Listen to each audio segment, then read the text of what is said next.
السلام علیکم ورحمۃ اللہ وبرکاتہ۔ بسم اللہ والحمد للہ والصلاة والسلام علی رسول اللہ وعلی آلہ وصحبہ ومن والاه وبعد۔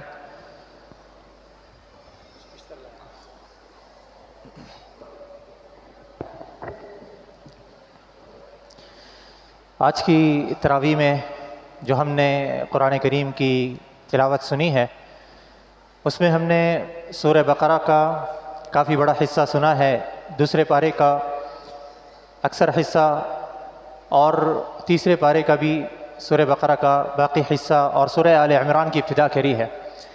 آج کے اس پہلے درس میں آپ کے سامنے مختصراً میں سورہ فاتحہ کا خلاصہ اور سورہ بقرہ کی یا سورہ بقرہ کے جو مضامین ہیں ان کا خلاصہ آپ کے سامنے پیش کروں گا۔ سب سے پہلے ہم ابتدا کرتے ہیں پہلی سورت جس کا نام سورۃ الفاتحہ ہے۔ سورۃ الفاتحہ یہ قرآن کریم کی پہلی سورت ہے اور قرآن کریم کی سب سے عظیم سورت ہے۔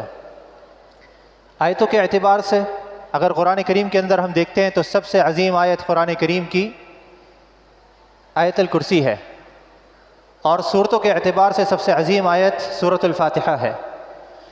سورۃ الفاتحہ کیوں یہ سب سے عظیم آیت، سب سے عظیم سورت ہے، اس کی وجہ علماء کرام ذکر فرماتے ہیں کہ یہ پورے قرآن کا لب لباب ہے، پورے قرآن کا خلاصہ ہے۔ جو بھی مضامین اللہ رب العالمین نے پورے قرآن کے اندر ذکر فرمائے ہیں ان سب کا خلاصہ، ان کا لب لباب اس سورت کے اندر موجود ہے۔ اور وہ کیسے ہے؟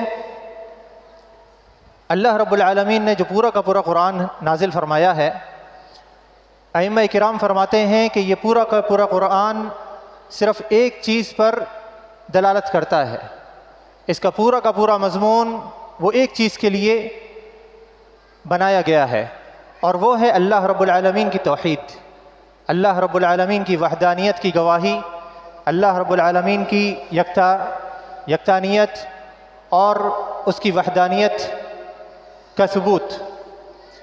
اور اس وحدانیت کو اللہ رب العالمین نے پورے قرآن کے اندر تین انداز میں پیش کیا ہے۔ پہلا انداز، اللہ رب العالمین نے مباشرتاً یا ڈائریکٹلی اللہ نے حکم دیا ہے کہ ہم اللہ کی عبادت کریں، اللہ کی توحید کو اپنائیں، اللہ کی وحدانیت کو مانیں اور یکسو ہو کر کے اللہ رب العالمین کی عبادت کریں، اللہ کی عبادت میں کسی کو شریک نہ ٹھہرائیں۔ یا پھر اس کے جانب میں اللہ رب العالمین نے ہمیں شرک سے منع کیا ہے، ہر اس چیز سے منع کیا ہے جو اللہ رب العالمین کی عبادت میں شرک ٹھہرتا ہے، اور اللہ رب العالمین اپنے ساتھ کسی بھی شریک کو یا کسی بھی قسم کے شرک کو پسند نہیں فرماتا۔ دوسرا انداز، اللہ رب العالمین نے ہمیں حکم دیا ہے بہت ساری چیزوں کا، یعنی کہ اپنی اطاعت کا ہمیں حکم دیا ہے، اور اسی کے دوسرے جانب میں اللہ رب العالمین نے بہت ساری چیزوں سے ہمیں روکا ہے کہ یہ کام تم نے نہیں کرنے، یعنی کہ اللہ رب العالمین کی نافرمانی نہیں کرنی۔ اور اس کو یعنی کہ اللہ کی اطاعت کو اور اللہ کی نافرمانی سے بچنے کو کہتے ہیں حقوق التوحید۔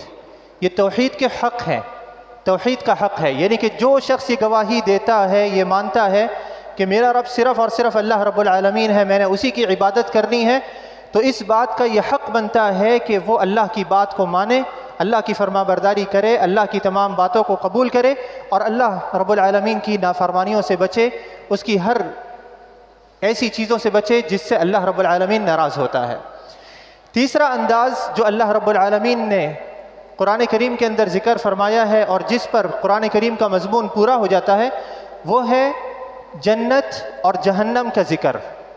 اللہ رب العالمین نے کہیں پر جنت کا ذکر کیا تو کہیں پر اہل جنت کا ذکر کیا، اسی طریقے سے اللہ رب العالمین نے کہیں پر جہنم کا ذکر کیا تو کہیں پر اہل جہنم کا ذکر کیا۔ یہ جنت اور جہنم کیا ہے؟ یہ جنت اور جہنم نتیجۃ التوحید ہے، توحید اپنانے کا نتیجہ، اور نتیجۃ الشرک ہے، یعنی کہ شرک اپنانے کا نتیجہ۔ جو شخص توحید کی راہ پر چلتا ہے، اللہ کی عبادت کرتا ہے یکسو ہو کر کے، اللہ کی وحدانیت کو اپناتا ہے، اس میں کسی بھی قسم کی شراکت نہیں کرتا، اس کا نتیجہ جنت ہے، اس کا انعام قیامت کے روز جنت کو حاصل کرنا ہے۔ اور اس کے برعکس جو شخص اس سے ہٹتا ہے، توحید کو چھوڑ دیتا ہے، شرک کو اپناتا ہے، بدعتوں کے راستے پر چلتا ہے، وہ شخص توحید سے دور ہے اور اس کا نتیجہ جہنم ہے قیامت کے روز، اور یہ اس کی سزا ہے۔ یعنی کہ گویا اللہ رب العالمین نے یا تو ڈائریکٹلی ہمیں حکم دیا اللہ کی عبادت کرنے کا، یا پھر اللہ رب العالمین نے ہمیں حقوق التوحید کا حکم دیا کہ اس توحید کے جو حقوق بنتے ہیں ان کو اپناؤ، ان کو پامال مت کرو، یا پھر اللہ رب العالمین نے نتیجتاً ہمیں بہت ساری چیزیں بتائیں کہ جو شخص اللہ کی توحید کو اپنائے گا اس کا نتیجہ یہ ہوگا کہ وہ اللہ کے انعام سے سرفراز ہوگا اور جنت میں جائے گا، اور جو شخص اس راہ کو چھوڑ دے گا، شرک کو اپنائے گا، وہ شخص قیامت کے روز جہنم میں جائے گا۔ اور یہ سارا کا سارا مضمون اس سورت کے اندر موجود ہے، سورۃ الفاتحہ کے اندر موجود ہے۔ پہلا حصہ اگر ہم سورۃ الفاتحہ کا دیکھتے ہیں تو اس کے اندر اللہ رب العالمین نے اپنے اسماء اور افعال کا ذکر فرمایا ہے۔ الحمدللہ رب العالمین، تمام تعریفیں اللہ کے لیے ہیں جو تمام جہانوں کا پالنے والا ہے۔ الرحمن الرحیم، بہت بڑا مہربان نہایت رحم والا ہے۔ مالک یوم الدین، جزا کے دن کا مالک ہے۔ یہ اللہ کی صفات ہیں۔ رب العالمین اللہ کی ربوبیت ہے، اور مالک یوم الدین اشارہ ہے نتیجے کی طرف، قیامت کے روز جزا کے دن کا اللہ مالک ہے، یعنی کہ اس دن ہمیں ہماری اس روش پر جو ہم دنیا میں اپنائیں گے، نیک روش یا بد روش، اس کے مطابق اللہ تعالی ہمیں جزا دے گا یا سزا دے گا، اور یہ ہے نتیجہ توحید۔ اس کے بعد اللہ رب العالمین نے اس سورہ فاتحہ کے اندر ایک ایسی آیت ذکر فرمائی جس کے بارے میں علماء کرام کہتے ہیں کہ یہ قرآن کریم کی سب سے مضمونی آیت ہے اور سب سے بڑے مقصد بیان کرنے والی آیت ہے۔ سب سے عظیم آیت تو آیت الکرسی ٹھہری، لیکن اس آیت کے اندر اللہ رب العالمین نے سورہ فاتحہ کا پورا خلاصہ ذکر کیا ہے، یعنی کہ دوسرے لفظوں میں پورے قرآن کا خلاصہ سورہ فاتحہ میں موجود ہے، اور اس پورے سورہ فاتحہ کا خلاصہ ایاک نعبد و ایاک نستعین کے اندر موجود ہے۔ ایاک نعبد یہ ایک حصہ ہے، ایاک نستعین یہ دوسرا حصہ ہے۔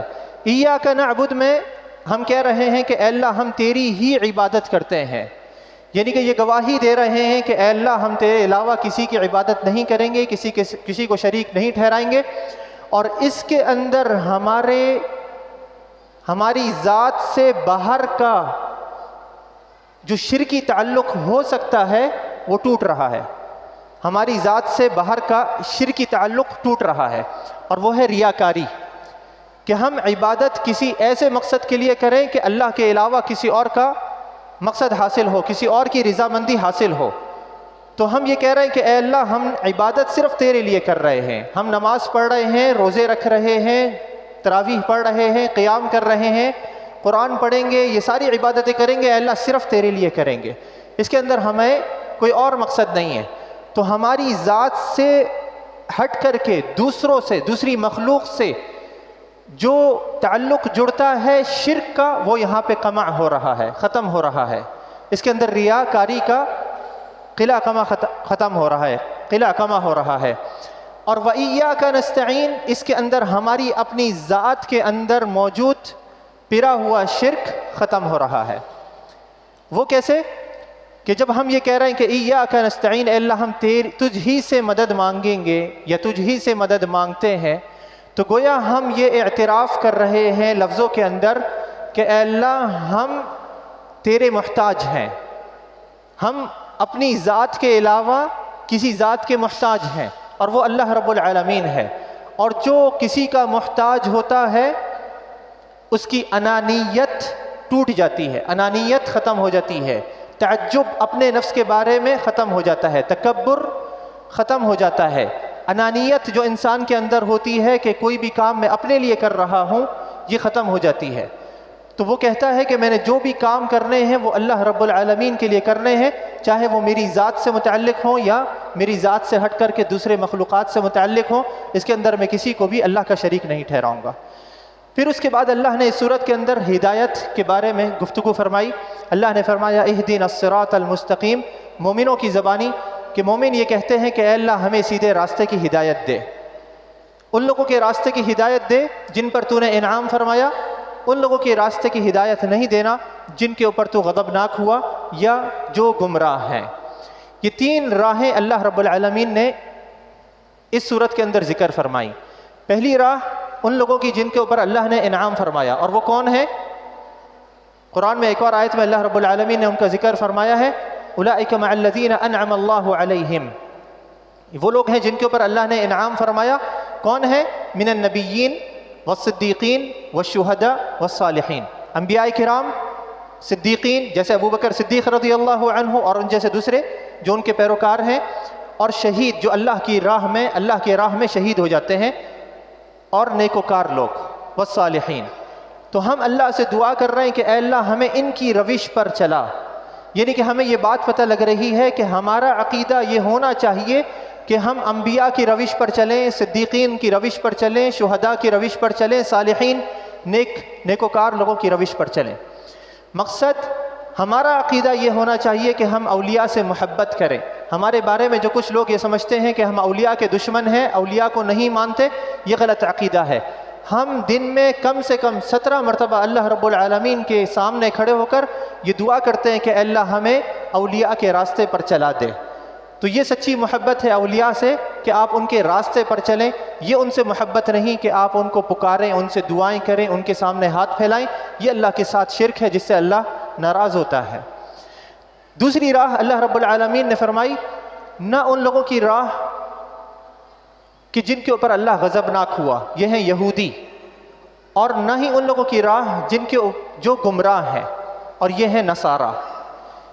غضبناک ہوا کیونکہ ان کے اوپر اللہ نے کتاب نازل کری تھی، ان کے پاس علم تھا، علم ہونے کے باوجود وہ اللہ کی بات کو نہیں مانتے تھے، تو اللہ ان سے غضبناک ہوا، ان سے ناراض ہوا۔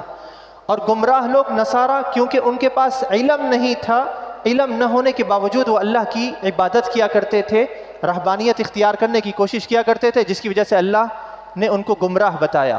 یعنی کہ ہمیں یہ سبق دیا جا رہا ہے کہ اگر تمہارے پاس علم ہے اور پھر عمل نہیں کرتے تو تم یہودی جیسے ہو، اور اگر تمہارے پاس علم نہیں ہے پھر عمل کرنے کی کوشش کرتے ہو تو تم نصارہ جیسے ہو۔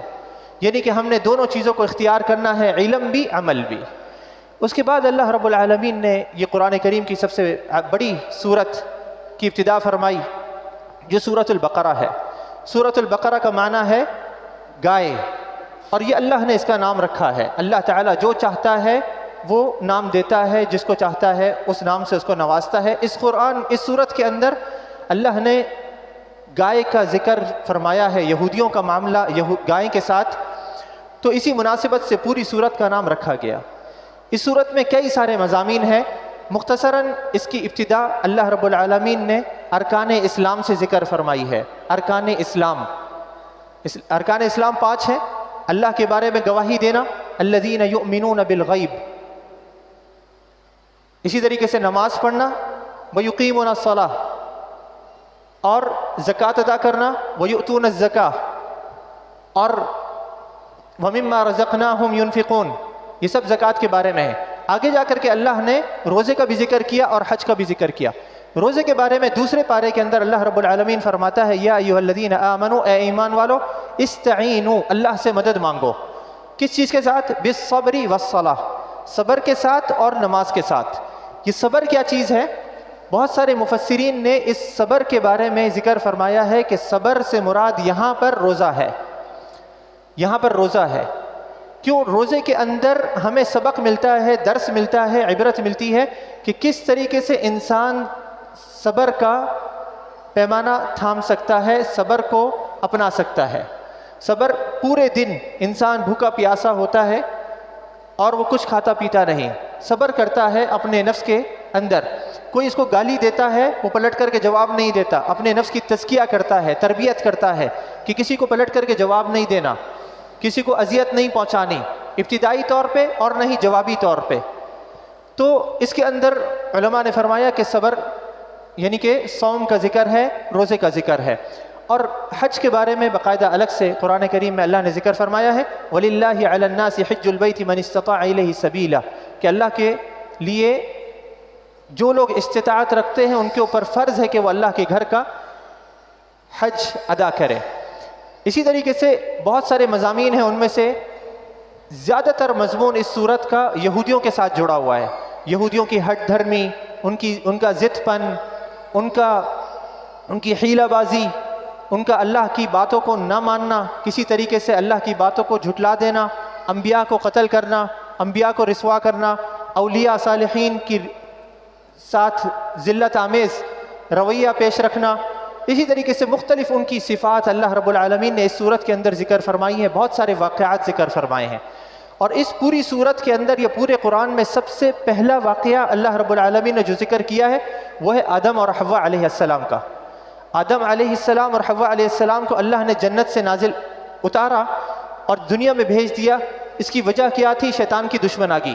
شیطان نے آدم علیہ السلام کو دھوکہ دے کر کے، یہ وعدہ کر کے کہ تم جب یہ درخت سے کھا لو گے تو اللہ تعالیٰ تمہیں ہمیشہ جنت میں رکھے گا، تو اس کے دھوکے میں آ کر کے آدم علیہ السلام نے وہ درخت کا پتا توڑ لیا یا اس درخت کے قریب چلے گئے، تو ان کو سزا ملی اور وہ دنیا میں اتار دیے گئے۔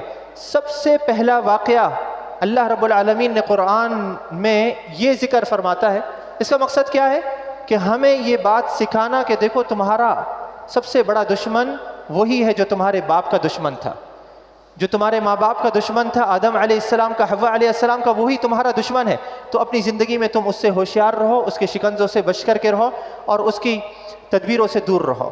اور اس صورت کی اختتامی آیتیں جو اللہ رب العالمین نے ذکر فرمائی ہیں وہ ہیں، اللہ رب العالمین نے فرمایا آمن الرسول بما انزل الیہ من ربہ والمؤمنون، کہ ایمان لے آئے رسول بھی اور مؤمن بھی، ایمان لے آئے کس چیز کے اوپر؟ بما انزل الیہ من ربہ، جو اللہ کی طرف سے ان کے اوپر نازل کیا گیا ہے، جو ان کے رسول کے اوپر نازل کیا گیا ہے، ایمان لے آئے۔ اس آیت کے اندر اور اس کے بعد والی آیت میں ہمیں ارکان اسلام ملتے ہیں۔ اس صورت کی شروع میں بھی اللہ رب العالمین نے ارکان اسلام کا ذکر کیا اور آخر میں بھی ارکان اسلام کا ذکر کیا، یعنی کہ اللہ کی توحید کا، رسالت کا، اور نماز، روزہ، زکوٰۃ، حج کا ذکر کیا۔ کیوں ذکر کیا؟ تاکہ ہمیں پتہ لگ جائے کہ یہی دین کے ارکان ہیں، یہ اسلام کے ارکان ہیں۔ اگر ہم ان کو تھامے رہیں گے تو ہمارا دین تھما رہے گا، اس صورت کے سارے پیغامات کو ہم اچھے طریقے سے اپنا سکیں گے۔ ورنہ اگر ارکان اسلام نہیں ہے، ہماری نمازوں میں خلل ہے، ہمارے روزے میں خلل ہے، ہماری زکوٰۃ حج میں خلل ہے، ہماری توحید میں خلل ہے، تو باقی چیزوں کا بھی کوئی فائدہ نہیں ہوگا۔ ہماری مثال بھی پھر یہودیوں جیسی ہوگی اور مسلمانوں کی جیسی نہیں ہوگی۔ اور اس میں جو پیرا ہوا ایک سبق ملتا ہے وہ یہ ہے کہ اللہ رب العالمین یہاں پہ گواہی دے رہا ہے صحابہ کرام کے بارے میں کہ وہ ایمان لے آئے۔ اللہ نے فرمایا آمن الرسول، رسول ایمان لے آئے اور مؤمن ایمان لے آئے۔ ماضی کا صیغہ ہے، پاسٹ کا ٹینس ہے، پاسٹ کا لے آئے۔ تو اور اس زمانے میں کون تھے؟ رسول کے علاوہ کون تھے؟ مومن لوگ، صحابہ کے علاوہ اور کوئی نہیں تھے۔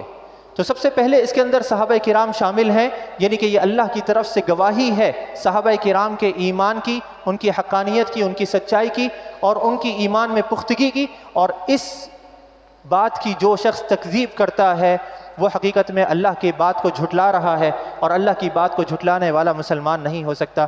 اللہ تعالیٰ سے دعا ہے کہ اللہ تعالیٰ ہمیں صحابہ کرام کی روش کو اپنانے کی توفیق عطا فرمائے، اور انبیاء کرام، صالحین، شہداء، ان کی نقش قدم کو اپنانے کی توفیق عطا فرمائے۔ وآخر دعوانا الحمد للہ رب العالمین، وصلی اللہ وسلم علی نبینا محمد۔